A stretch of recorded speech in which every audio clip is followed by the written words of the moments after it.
find fascinating about working with people on memoir is that the very thing that the story needs in order to become transcendent, to find power as a piece of art, as a piece of writing that will speak to others, the very thing that the story needs is actually what the writer needs to evolve.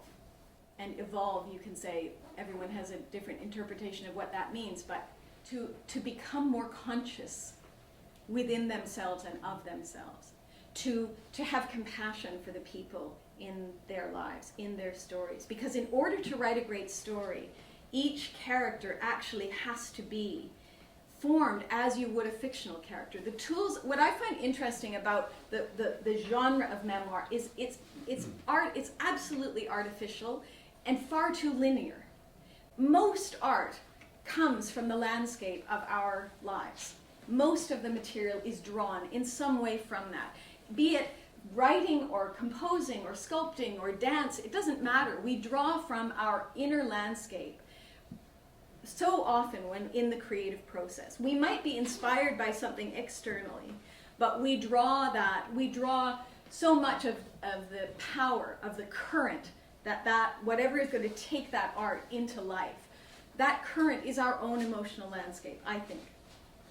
And so calling something memoir is simply saying this is a story from one's life that the person has tried not to embellish into fiction. But really, that's even there. No, there are no hard lines between fiction and nonfiction. That is a myth. This idea that fiction over here is invented and nonfiction over here is thoroughly researched and never strays. And no, most stories actually live in this area between this, what I call the borderlands, because this artificial border has been erected, as most borders are artificial, has been erected between these two landscapes, between these two territories in writing.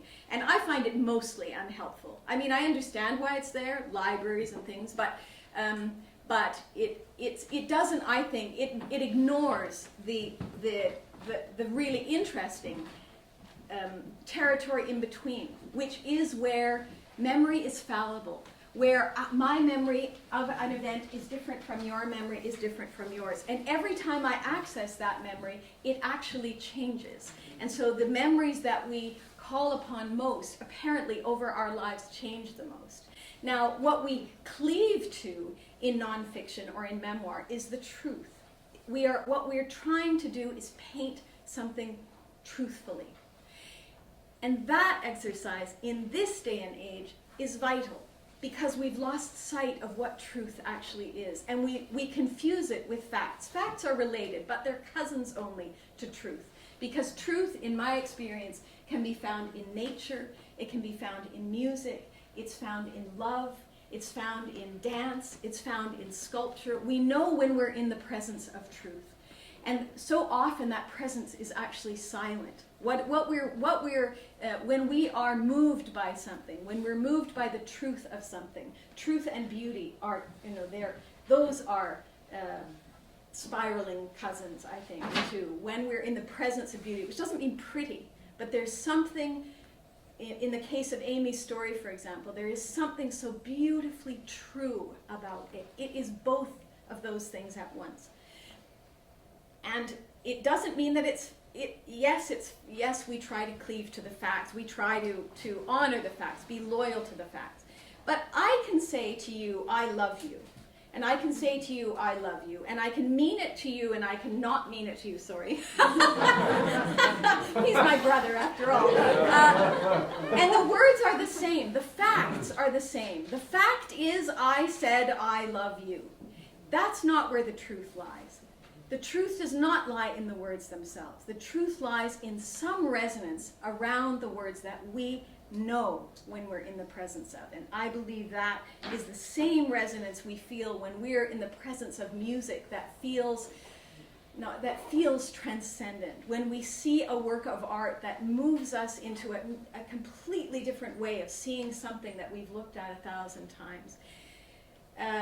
That's truth, and that matters, and that's the work that we do in memoir. And we're doing it with ourselves. we're actually trying to become a resonance of truth. We're trying to look at our lives in such a way that we actually truly see it. And we bring that same sight to the people in those stories, to the family members or whoever else was involved. And that truth, I believe, it has a healing quality. I wish that we could chart what does truth look like if you were to see it as a wavelength. You know?